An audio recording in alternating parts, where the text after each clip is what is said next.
Welcome, YouTube friends and family, to today's edition of the Wellness Homesteader, where we are finally going to try and make some gluten-free and sugar-free bread. Now, I, in full disclosure, have never made this recipe before, so let's all cross our fingers and our legs and our toes and all the things, because this is a King Arthur recipe. It is very highly rated, and I am going to be using this King Arthur gluten-free measure for measure flour. So you may wonder, well, what is it if it's not wheat? And it is rice flour, whole grain brown rice flour, whole sorghum flour, tapioca starch, potato starch, cellulose, xanthan gum, vitamin and mineral blend. So, how do you balance healthy eating, staying away from highly processed items, and yet still go gluten-free? I'm not sure I have the answer to that. What I can tell you all is, as I've started down my journey of trying to at least align myself with the GAPS diet, stay away from foods that I'm sensitive to, I'm finding that is sort of a balance that you have to make a decision on. So one thing I have discovered, let me just say this, is there are a lot of gluten-free wraps, even organic, even at Aldi. I love the spinach wraps, and it kind of satisfies that craving for bread, but I don't feel it's as clean of a product as it would be if I were grinding my own wheat berries. So let's get into the recipe. So again, I got this recipe from King Arthur's website, and the first thing we need is 3 cups or 468 grams of flour. So I am going to opt to simply weigh my flour here on my scale, because I haven't decided whether the flour is canister worthy yet. So let's go for 468 grams, or if you're measuring 3 cups. It does say if you're measuring, not to dig your cup into the bag, to spoon it into the cup and level it off. And I just assumed that I would have flour palooza and that might not be the best option for me. So I'm opting to weigh it because I do have a scale. Okay, we're getting close here. 465. Of course, I go a little over.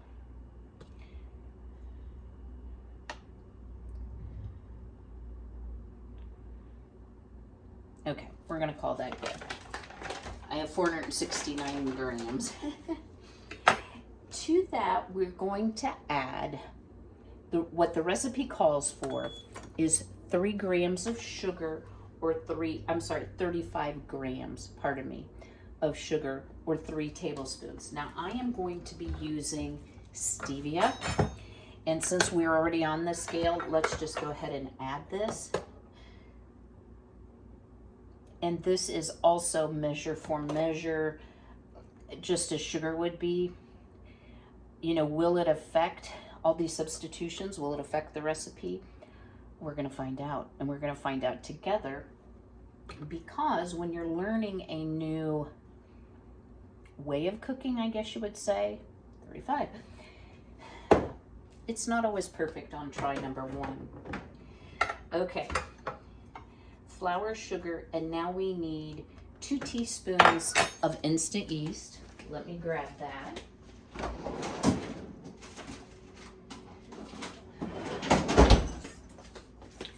And it does not give a weight for the yeast. Oh goodness, I need a opener here. In grams, it just says 3 teaspoons of yeast, so we can do that. So I am going to, y'all can't see it, but you know how to measure. 1, 2, and 3. All right. I made a huge mess on the countertop. Okay, now we need salt, and it's 8 grams of salt. So let's just keep on with the measuring this way.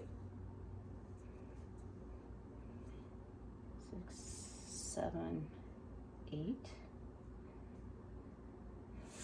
And that is the equivalent of 1 1/4 teaspoons. The next ingredient that we need is xanthan gum. And I purchased this from Amazon. And it's just xanthan gum, nothing else. So I feel like, okay, that's at least a little cleaner. What does xanthan gum do? It's a thickener.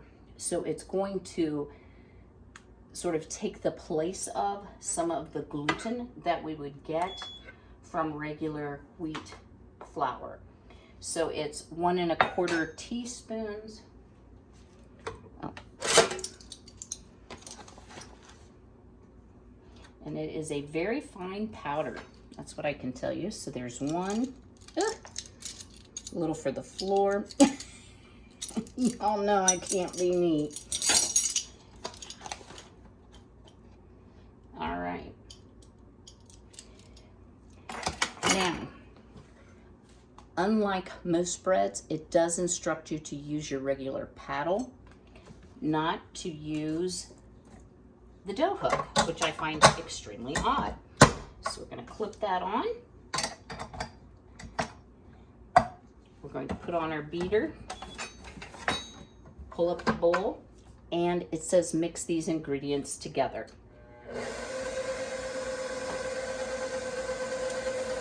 The next ingredient that it calls for is milk.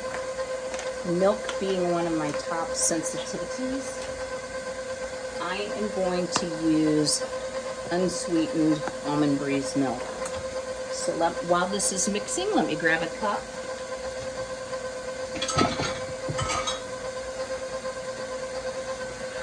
This is actually shelf stable, and I'm opening a new container, so it's not cold, but it is not warm, so I'll need to warm this in the microwave a little bit.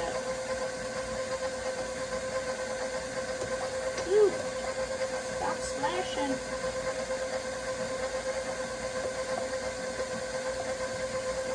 All right. Ooh.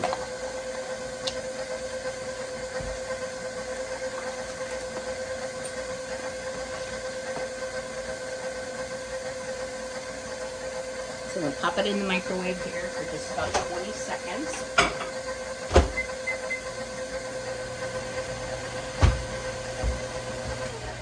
And that looks very well mixed. The counter looks very well anointed. So y'all, it was 77 degrees here yesterday. It's also supposed to be 77 here today. I also got the chicken coop finally all mucked out, and their nighttime house, their laying boxes, all cleaned, and they were so excited about it. Okay, so the next step says using an electric mixer, hand mixer or stand mixer fitted with a flat beater attachment, not a dough hook, drizzle in the milk, beating all the time. The mixture will be crumbly at first, but once all the milk is added, it will come together. So let's take a feel of our milk here. Oh yeah, that's nice and warm.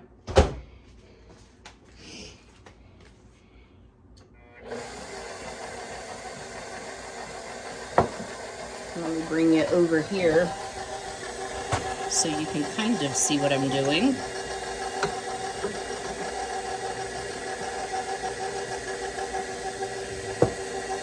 I'm just going to add this a little bit at a time, and I hope you all will excuse the jostling. I'm holding up the entire ring light.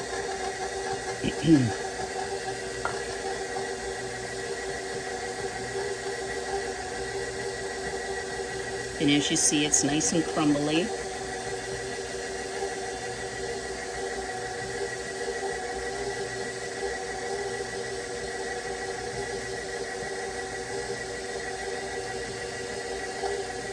So I would say just add it a little bit at a time. Having a larger KitchenAid mixer, I find I often have to scrape the bowl. So let me grab a spatula. We need to measure out 4 tablespoons of softened butter, or half a stick. So I'll get that together and I'll bring you right back. See if this angle isn't a little bit better. So what I can say is the mixture, it says it will all come together. It is together, but it's kind of like the consistency of a graham cracker crust. I don't know, that's what I'm getting out of it. So let's pull the bowl back up. It smells amazing with the yeast. It does not smell unlike any other bread that I've made.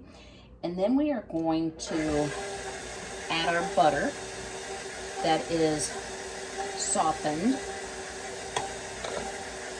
And I'm just kind of adding it in chunks here so that it'll incorporate better. And the next directions say, beat until well blended. So to spare y'all's ears,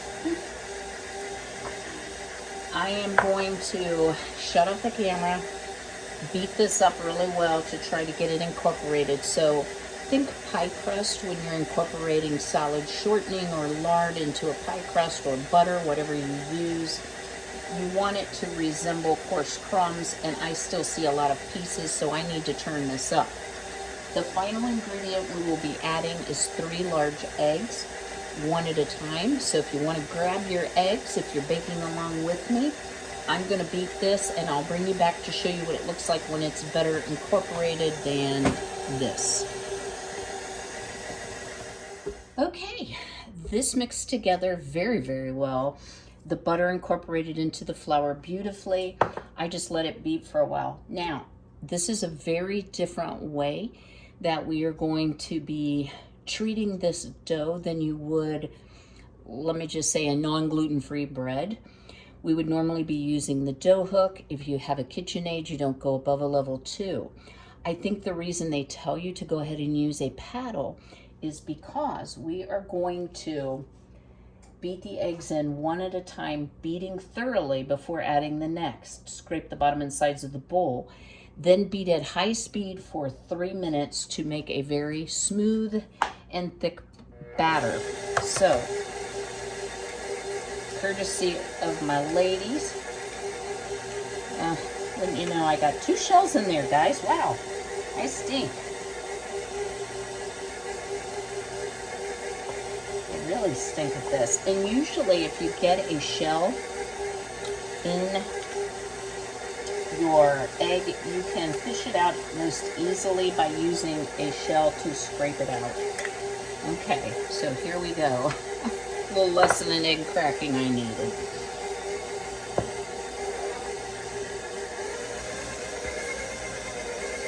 Yeah, this definitely does not look like any type of yeast bread that I've ever made previously, but you know, new adventures await, and it smells absolutely amazing, y'all.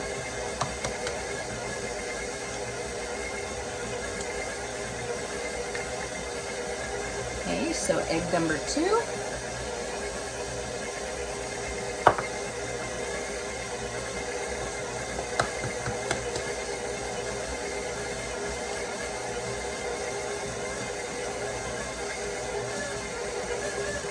As you can see, it's quite thick. Let's go ahead and add egg number 3. Loosen it up a little bit here.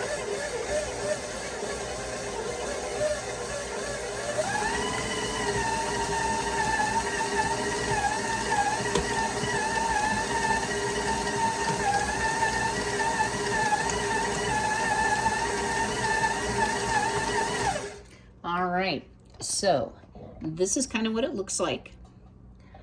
I am going to go ahead, scrape down the bowl, say a little prayer, and then I'm going to beat it on high speed for 3 minutes, and I'll bring you back to talk about next steps. Stay tuned.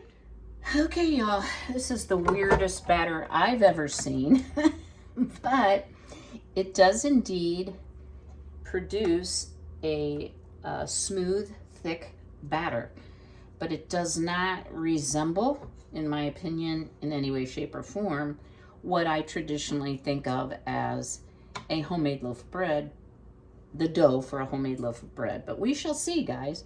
It'll either be good or it'll be awful. You know, it might have helped if I would have used real sugar, if I would have used real milk.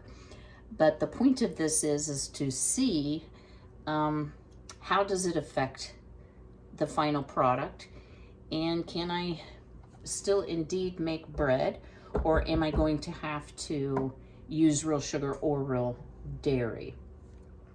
All right, so next steps, pardon my reach, is to cover the bowl and let it rise for 1 hour. So I am going to kind of at least scooch it all into the middle. It does appear to be well mixed. So the 3 minutes, and guys, I did not do it on high because the batter was so stiff that I decided perhaps I should not do it on high, maybe should do it on about an 8. So I'm gonna just dampen this little cloth tea towel, and then I have a bread proof option in my oven. So I am going to put it in there for 1 hour, and I will bring you back and we'll see, here's our before, what our after looks like. Well, y'all, our hour has elapsed, and the dough has risen some, but not like you would expect a typical loaf to rise. I can feel the air in it when I touch it. So what I have here is a greased loaf pan, and it says to place it into the loaf pan, and wowza guys, it is sticky. And then press it down. It says either with a spatula or wet hands. So let's get this off here because I have half a loaf of bread on my hand.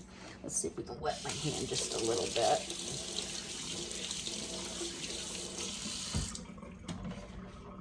Yeah, and that's gonna help. And it says press it into the pan, pressing out the air. So I can feel air going out, but it's not your typical loaf of homemade yeast type bread, that's for sure. So let me try to get this looking pretty, because this is where we will do our second rise for, it says another 45 minutes to an hour. And yeah, it's definitely easier, y'all, if you have your hand wet. So let me wet again.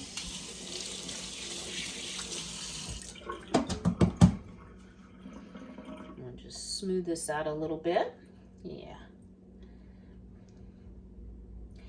And then it says cover it with greased plastic wrap. So I'm just going to use some extra virgin olive oil spray, put a little saran on it. I'm going to put it back into the 95-degree bread proofing setting on my oven for an additional hour. We can kind of see where it is here, and we will see what it looks like in another hour. Well, our second rise, I let go for an hour, and I have to say, as you can see, let me take off the plastic wrap, it has risen some. Has it risen like a regular yeast bread?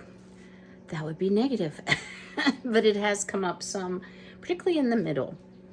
So what I'm doing now is I am preheating my oven to 350. I have a convection oven, so I'm going to be keeping a very close eye on it because Miss Cindy over here tends to cook fast, but it's recommended 38 to 42 minutes until golden brown. So what can I say so far? Because I haven't tasted it and I don't know what the final loaf might come out as. You know, there were a couple things about the directions that kind of concerned me. One is putting the yeast and the salt in the same bowl at the same time. Sometimes salt can deactivate yeast or cause it not to rise as well. I think doing it again, I would put the yeast in some warm milk and let it get bubbly and active. Still put all the dry ingredients in the bowl, adding the butter and adding the milk, etc. And you know, it may be also using stevia instead of real sugar. Sugar also can help yeast activate and rise. So that may be a reason that it's not rising tremendously, but we're gonna have to wait for the final product. So I am gonna get this in the oven and I will bring you back when it's finished. Stay tuned. All right, y'all, moment of truth. So this is an odd looking loaf of bread. It is still very hot. You can see the crumb. It smells to me more like a cornbread than what I would consider a yeast bread. So I've cut myself a piece. Let's give it the taste test.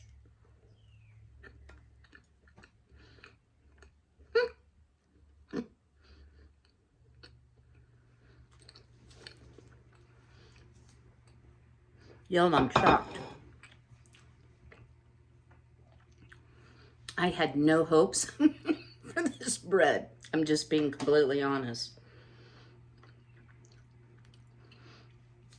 It's a little denser than a yeast bread, but it's not super like lead heavy. It tastes like bread. To me, it tastes a little bit like corn, and that could just be, you know, my taste. But wow, guys, I'm like surprised. So there's the inside.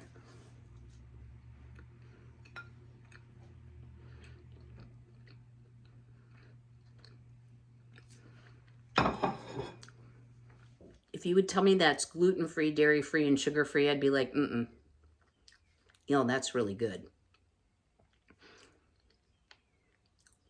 I don't think I would change anything, except maybe you could use maple syrup or honey as your sweetener instead of stevia if you're not a fan of artificial sweeteners. That is delicious. One of the things the recipe said was it's very good for grilled cheese. So I'll have to give that a shot. I hope you've enjoyed today's video. Drop me a comment below. I will leave a link to the King Arthur recipe. This is not a Kym Clark recipe, but you know the two substitutions I made. Almond milk for regular milk, stevia for sugar. Would you try a gluten-free bread? What do you think of trying to learn some gluten-free recipes? What I can tell you all, have I stuck 100% to the gluten-free, dairy-free, sugar-free diet? No. I had some bread in the freezer and I toasted a piece the other day, and it really did give me like quite a bit of stomach distress. So I was like, I really need to try a gluten-free version. I know that gluten-free bread in the store is extremely expensive. In my area, it's around $7 a loaf, a few pennies below, you know, $6.95, $6.98, whatever Walmart charges. But it's also very, very difficult to find. So this is a great substitution. Doesn't make a huge loaf of bread. Again, I think I would try separating the milk and yeast and let that yeast become a little more active, and you might get a little more rise time. So I hope you've enjoyed today's video. Don't forget to smash that like button. I hope to see you all next week. I'm still going back and forth with when my mom is going to be moved, and I have to be on hand for that, and it's just a whole lot of things. So keep me in your thoughts and prayers. So until I see you again, be healthy, be well, be blessed. Take care.